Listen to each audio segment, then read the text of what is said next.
Hello and welcome to the EggBanana podcast. I'm Ryan. And I'm Mark. And I'm Edward. Now, today I want to talk about a very interesting topic that people really think about, and even though it's probably never going to happen, people have a lot of opinions about. Now, what am I talking about?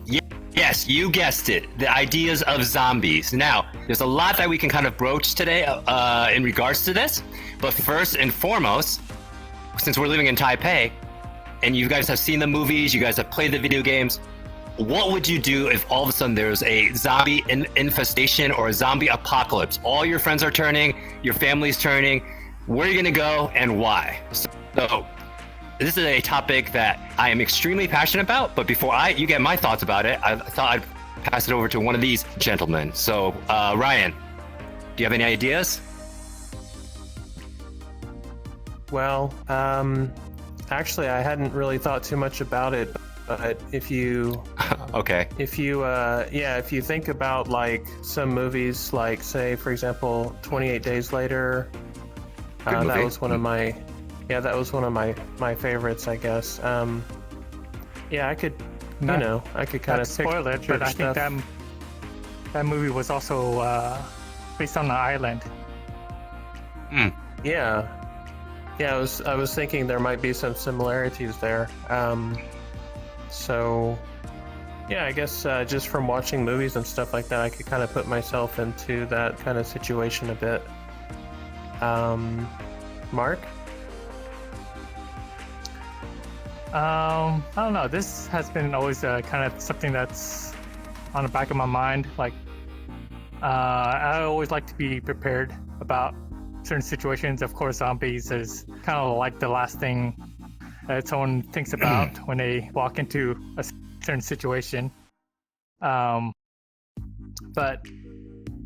I do have to say, when I walk around in Taiwan, I do see things that could prepare someone pretty well for something like a zombie apocalypse.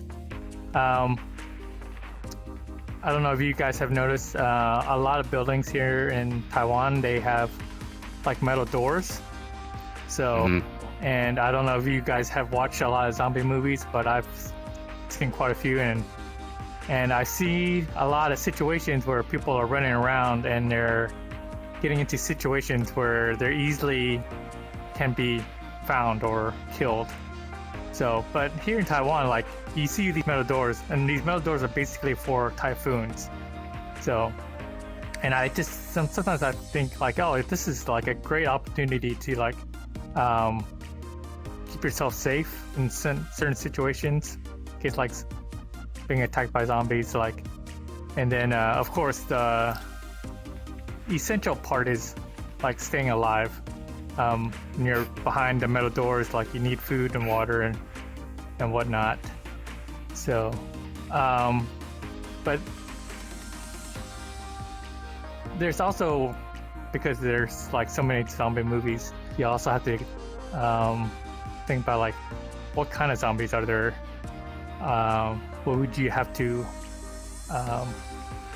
go up against, I guess. So the one that Ryan said, 28 Days Later, I don't know if you guys have seen the movie, but those zombies were very, like as you say, very quick and very fierce compared to zombies like The Walking Dead. So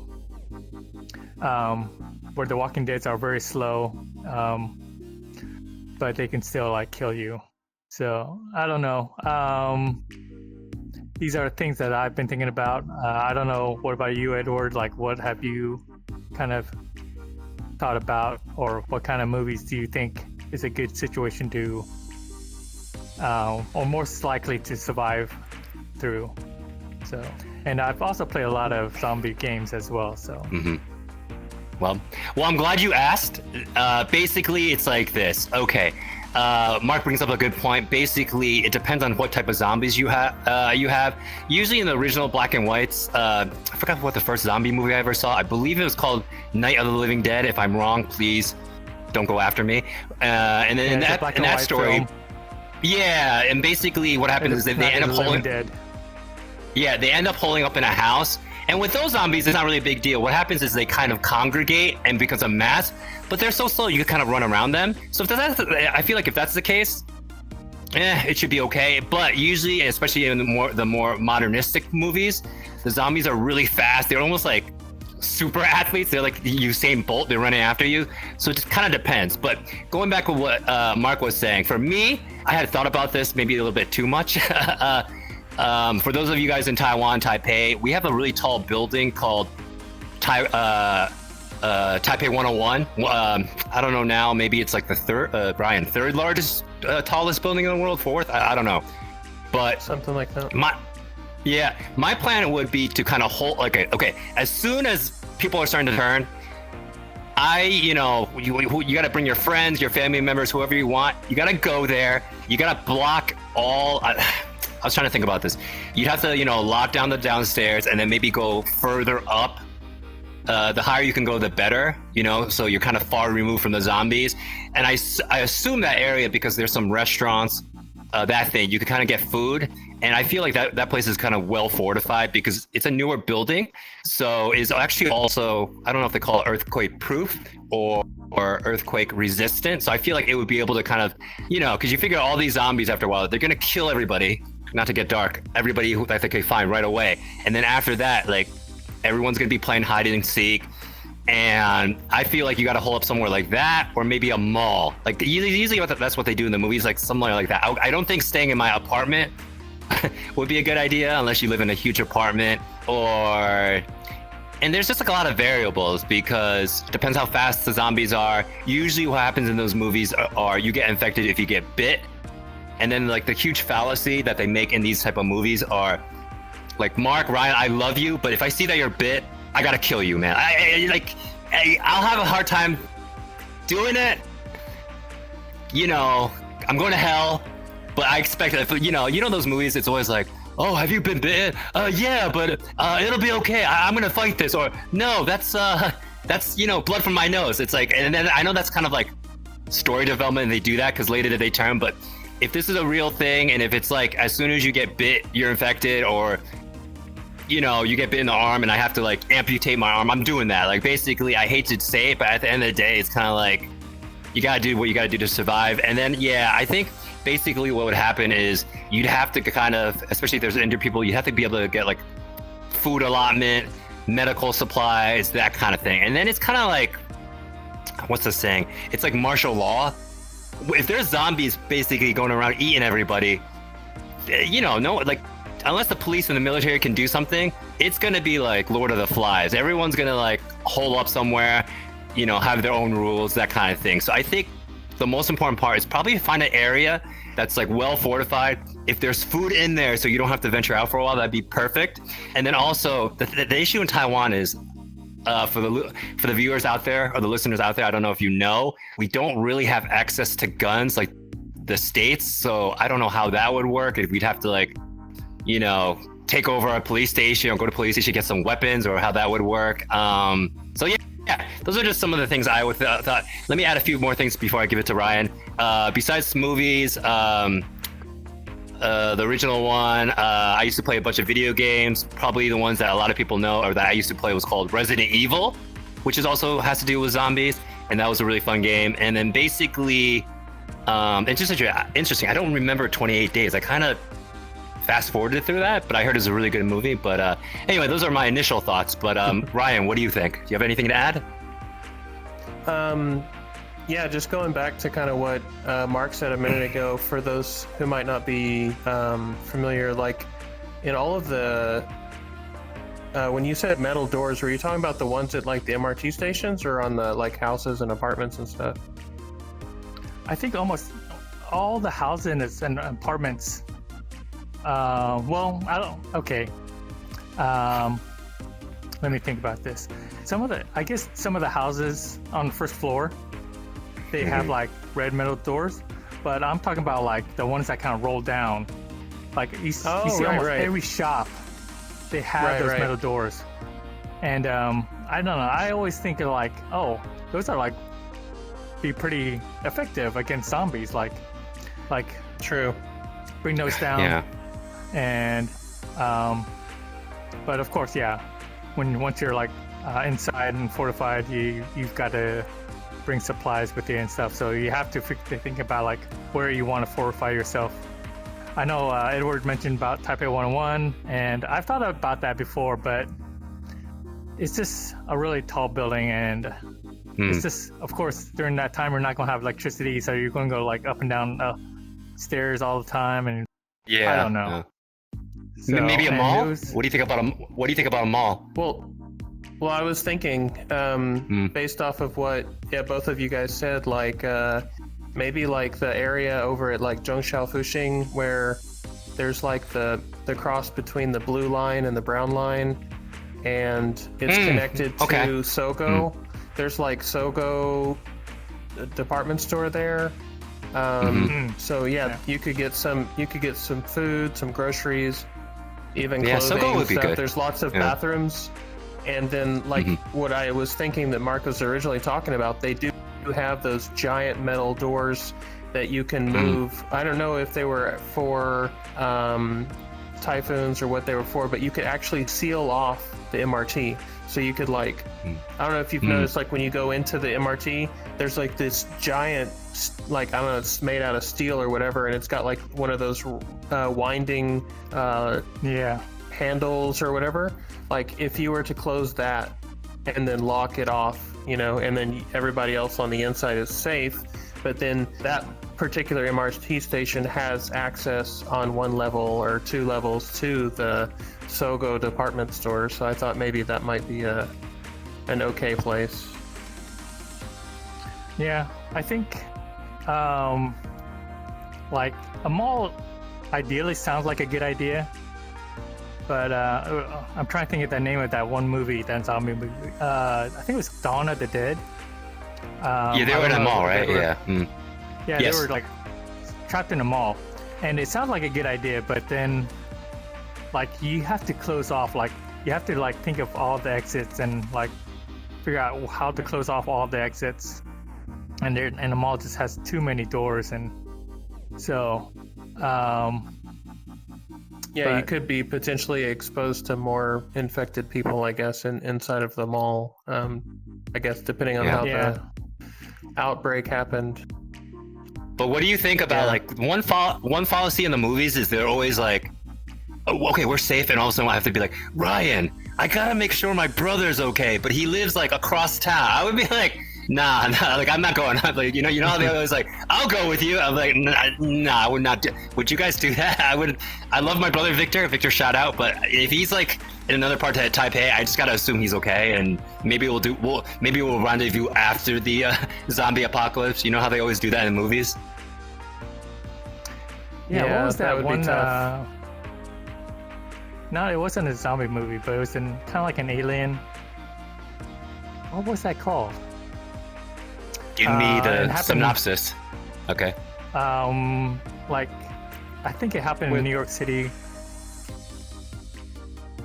Was it with Tom Cruise or? No, it was like the whole movie was done with like a video camcorder, and it was like running around. What? And the guy said, "Oh, I need a." Cloverfield, right? Is it Cloverfield? Yeah, Cloverfield. Yeah. Okay. And the guy said, "Oh yeah, I've I need never to heard find of my girlfriend," and so they had to go through like all across town, like, yeah. Yeah, I wouldn't do that because, well, it's not a movie, but A, you're gonna lose people, and it's just like, okay, like let's, I'd be like, Mark is like, Ryan, Edward, you gotta help me find my girlfriend across town. I'd be like, Ryan, I'd be like, Mark, let me know how deuces. I'm not going with you. I'm staying in this like bunker with all the food and it's. But and then the movie, you know what's interesting? The movie you talked about, the one at the mall. I think Mekhi Phifer's character, his wife was pregnant and he knew she was a zombie. I was like, man, it's tough, but I gotta kill that. Whoever's a zombie and I know about it, I'm killing them right away. I'm not letting them fester around, or maybe they can fight the virus or whatever it is, Yeah, I don't know if you remember in that movie, there's a woman got pregnant, and actually, I think she gave birth, she died. I forgot from what, and yeah. and then she gave birth to a zombie, and then the father like wanted to keep the baby, even though it's like a zombie, and it's like, what? Like, I don't know. That was crazy. So, have you guys, or maybe the viewers out there, the listeners out there, have you seen a comedic take on it? Would be Shaun of the Dead. Did you guys ever see that movie? That was really funny. That was great. Yeah, that's a great one. but just out of curiosity, like, what, from your point of view, like, what was like made the movie interesting? Right. Shaun of the Dead? Oh, Shaun. Okay. Yeah. Yeah, just the humor. The humor in it. It was just.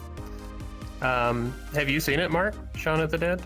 I have, but it's been like a lot of years since I've seen it. I know that I don't know who made the movie, but like two of the actors in particular, like I think it's like a British film, right? It's UK or something, and and there's like at least one other movie that's similar, like very like dry humor or whatever. I forget what it's about, but I just think they're really Zombieland or no? Zombieland or no? No, not zombies. It's like another type, another genre, but it's these two actors in it too. I think it was called like Hot Fuzz. Oh, Hot Fuzz. Okay, yes, Hot Fuzz. Yeah, maybe. Yeah. So I think they're just pretty funny. I think it's kind of an unusual zombie movie, and it was still pretty good. It wasn't like too cheesy. I think I don't know. I enjoyed it. I think it's a good one that people should watch. Yeah. Since we're on the topic of movies, and hopefully I'm not speaking out of turn, I know one of Mark's favorite and one of my favorite too is Train to Busan. I like that idea. If you guys haven't seen it, it's like zombies like on the train, right? Like I'm trying to imagine if there were zombies on an MRT, like what would we do? Have you, Brian? Did you see that movie, Train to Busan? I did. Yeah, I saw it. Yeah, it was not bad. There's a part 2, right? I don't think I saw that one though. I did not see that one. It was called Peninsula. Oh, okay. So, but I heard that was really bad. Like it was over exaggerated. So, of course, the first one is really good. Train to Busan. Since we're on that like movie kick, did you guys see? I recommend another. It's like a Korean one, a Korean period piece called Kingdom. That was really good. Do you guys see that? Kingdom. It's about zombies and kind of like medieval Korea. I heard about it. It was supposed to be on Netflix, right? Yes. Yeah, I didn't get a chance, but it's on my watch list. Yeah. So, but I did hear that was pretty good. Ryan, I just had a question because these would be during like crazy times. Maybe food is not readily available. How hard would it be for you to continue to be a vegetarian? Huh? That'd be kind of tough, right? Because maybe like I think it would be tough, but yes. Yeah, because I just couldn't eat. I couldn't eat meat and stuff like that, but I think for quite a while I could probably survive off of like whatever unhealthy, just like junk food I could find, like in the beginning, just like bread and like instant noodles and things like that. But later on, maybe if like bread was no longer good anymore, or there were no more fresh vegetables and things like that, I'd just probably have to eat really unhealthy, but I could never start eating meat. I don't think I wouldn't survive. Yeah. I don't think there will be a lot of meat left. I think during that time, everything in the grocery store is going to spoil. I think the only thing we're going to be able to survive on is canned foods. So I don't think that's going to be a problem with a vegetarian. I mean, I don't know. Yeah. So unless, I think. Go ahead. Do you agree with my idea though? Like, okay, obviously we're gonna have to like weaponize ourselves, like get bats, rakes, whatever we can. But do you agree that maybe I don't katana, nunchucks? No, we'd have to like raid a police station, right? Because first of all, it'd be dope because then I don't need a gun permit. I could get a gun, but I assume we'd have to get guns and stuff. If you base it off the zombies that you see in the movies, like a stick isn't really gonna put them down, right? Mark, what do you think? You're kind of I don't know. Yeah. I think what Ryan said, katanas or something, or like Katanas. some sharp weapon, or maybe stinky tofu. Yeah, stinky tofu. Yeah, it might keep them away. Speaking of stinky tofu, I just saw a clip from Zoolander, or the second part of Zoolander, where the girl like used pepper spray on a zombie. So I don't know how effective that would be. So, right. But what Edward was talking about, like guns and stuff. Yeah. Here in Taiwan, guns is kind of forbidden for civilians to carry around. It's not too much like parts of America. But I do want to say, I think it's important to learn how to operate a gun. Of course, you have different guns, and then you have to know, like, there's specific bullets for certain guns, and then you have to figure out like how a gun kind of operates. It's not just pull the trigger and it shoots sometimes. So just have to be careful. Have you been to the gun range? It sounds like you've been to the gun range. That's the exact question I wanted to ask. Yeah. Yeah. Well, my American dad in the past was a police officer, and I did go to a gun range when I was a child. No, I don't want to say child. When I was younger, probably. Yes. You were never a child. Yeah. Maybe early. How old was I? Probably somewhere in high school. So. Were they handguns, or what kind of? Sorry if you mind me asking. Were they handguns that you were shooting? One was a handgun. One was a shotgun. So. Yeah. The recoil is crazy, right? Like in the movies, it shows like people just shooting them like easily, but like the recoil, like it knocks you back a lot, doesn't it? Yeah. I mean, there is a recoil, and so you have to kind of be a little bit careful. You have to have the shoulder stock like against your shoulder. So, but of course, there's some movies that kind of over exaggerate the recoil. So, but there's a little bit. Yeah. So yeah, I've been to shooting a range a couple of times. I'm not really a big fan of guns at all. Like, I don't know what's so appealing about them, honestly. But like one of my best friends back home, he has at least 10 guns. I don't know, 10 or maybe 20 guns. And I went to the shooting range with him, and he showed me how to shoot a few different guns, but it wasn't for me. It wasn't something that I enjoyed. But I know a bunch of people who have, like, I don't know, what's it called, like open carry license or whatever. And, like in this... concealed and handgun license. Yeah.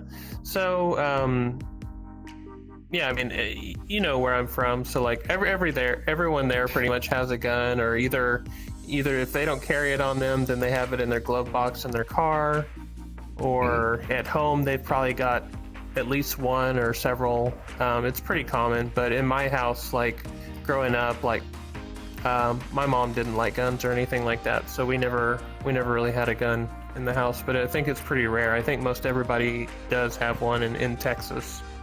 Right. But yeah. So I was gonna say two things just in case people out there don't know. Like the open carry means, depending on the state, if you have a license, you're allowed to have a gun on you at all times, correct? Yes. And then number two, fun fact, that means if there's a zombie apocalypse, Mark and Ryan, you could be very useful shooters, right? You could do a lot of those headshots. You know, in the movies, they always have to shoot them in the head, right, to stop them, right? I'm not saying that I have that much experience, but yeah, I just... Okay. Yeah, I would also say... times I tried it. Right. I would also say another interesting part of the movies, or if you guys ever thought about this, it's like when the zombie apocalypse happens, all heck breaks out. There's no rules, there's no government, because everyone gets swamped. And then if you see the movies, one of the things that usually happens is, besides the zombies ultimately getting to people, it's like people get selfish, or they don't want to share the food, or they fight over the food, or like, you know, they want to, I hate to say, it's kind of dark, they want to just like, you know, mess around with the women. And then I feel like a key component of these movies is just like, it's not the evil of the zombies that ultimately get you, it's the evil like of within you, like the people, like something happens, there's like anarchy, and the good guy wants to do this, but like all the other people just want to kind of like, or you know, some people are lazy, they don't want to go outside to get the food, and then how do we decide who gets the food? It's a lot of like kind of variables you got to think about. So like that's always something that's interesting to me about like zombie movies, you know? Yeah, especially if the listeners have watched The Walking Dead. That's thing that's the how do you say? What do you say? The hero, the story, the protagonist. The protagonist. Yeah, protagonist. Yep. Yeah. So usually, like he, like what you said, they were not only surviving against the zombies, but he also has to like come across and fight against other people, because of course, society has collapsed and all chaos is kind of like broken loose. So it's pretty much, it's kind of like everyone for themselves in a sense. So, and there's like all morals has gone out the door. So you just kind of have to. I mean, there's some parts in the story of The Walking Dead, like you do find a group of people that's tried to form like a society, but you've always come across other groups that like, kind of like a huge gang of people, just like gangsters. So they just go around robbing people and killing people and just taking what they can. So yeah, that's another variable like you have to kind of think about when society collapses. Right. I was going to say sometimes it's like there's like the evil gangs. There's the guy who makes himself like a deity or god and like makes other people worship him for you to like stay at his place. And then it's interesting when you were talking about like this, it's a little bit different. It's not technically a zombie movie, but I don't know if you guys ever saw The Purge. The Purge kind of remind me a little bit too, because it's like everyone's weaponed up and, you know, it's, you know, you at the end of the day, you just got to survive and people are willing to do like unspeakable things. So I always think like these kind of situations, it's like, it's like a microcosm of society. You're like in this heightened traumatic situation. So, you know, if you're a good guy, it'll make you, you know, maybe it'll bring that out. If you're a bad, like you know, not everyone's perfect or has like a pure heart. And then especially during these times where there's no law, there's no authorities, there's no one to kind of maintain that order. Like stuff can kind of like go crazy in a minute. So that's another aspect of the movies or the genre that I think is kind of interesting, I guess. Yeah, I think so. It's pretty interesting. Well, we should. Go ahead. We should probably start wrapping it up. But maybe if we have any tips or anything that we want to give people if they were in this situation in Taiwan. Mark. You know those giant trucks that well, it's kind of like a truck. They have like a giant screen on the side, usually advertising something. They drive around the city and they're blasting music or something like that. Maybe you could get some kind of vehicle or something like that, and like kind of live inside it and drive around. Maybe whenever you need it to like go from one place to another. Or I do think loud objects, because usually they're kind of in the movies, like zombies are usually attracted by noise, right? So if you had like, I don't know, your cell phone and you could make it do like an annoying loud ringtone or like a what are those called? The speakers or something like that. So I kind of understand what you're saying. Yeah. Yeah, it kind of reminds me actually of Mad Max. He just kind of, I mean, it's a good idea, but you have to find gasoline to keep the truck running. So that's the only thing. I just thought one more thing. You know, in some movies, they don't do it all. Sometimes they'll like don't shower and wipe blood all over themselves and kind of like try to mask their smell. I have no idea if that works. It seems like they do that in some movies where they put all this like kind of dirt and like blood and make themselves dirty and they kind of pretend to be a zombie, like, and then the zombies kind of leave them alone, but ultimately it fails. So maybe that's an idea too. I don't know. Yeah, they've done that in the TV show Walking Dead as well. Like take the zombie guts and and like put them on their clothes, and so that they can perceive as part of the Walking Dead. So yeah. But my ultimate advice is, I hate to say it, if someone turns or gets bitten, you gotta isolate them or kill them right away. You can't, oh, that's my wife, oh, that's my best friend, he'll be okay. Nah, sorry, that's my opinion anyway. Yeah, sorry. Well, I don't really have anything else, so. Yeah, I guess the only tip that I would give is maybe stick with the brown line. I think the MRT is very useful in this kind of situation where, not the actual MRT itself, but the line, if you could walk it, like the brown line is up above ground pretty high. So if you really needed to get somewhere, you could, like I said, go to the Sogo, like Zhongshan Fuxing, close the doors off, and if ever you needed to, you just go up to the brown line and you could walk really far. You could go all the way up to Nehu and around that area, so you could get pretty far if you needed to, walking. That is a good idea. On the brown line. You really thought this out. Pretty safe. Just you now. Really thought this out. Yeah. Do you know something? Do you know something that me and Mark don't know? Is there going to be an impending apocalyptic thing happening soon? I think. Okay. Although that's a good idea, I think the only problem I see is the zombies coming up through the escalators, through the station, and like chasing you on top of that brown line. So yeah, it's possible. And then figure out like how would you get down. So next station. I had an idea. Yeah. How about Bali, not Bali, Indonesia, but Bali, Dansui. It's separated by water, right? Couldn't you go there? And then maybe the zombies don't know how to swim. I have no idea. I'm pulling at straws here. Isn't that a possibility? You go there and then could live there for a while while everyone else is dying outside. I don't know. That's just an idea I had to. I don't know. Possible. Yeah. Okay. Cool. Well, I guess that's about all the time we have for today for this episode. So thank you everybody for watching or listening. Stay tuned for the next episode where we talk about learning foreign languages. Yes. All right. See you later. Don't forget to like, subscribe, and comment down below if you like our content. Thanks, everybody. See you in the next episode. Bye. Bye-bye. Bye-bye.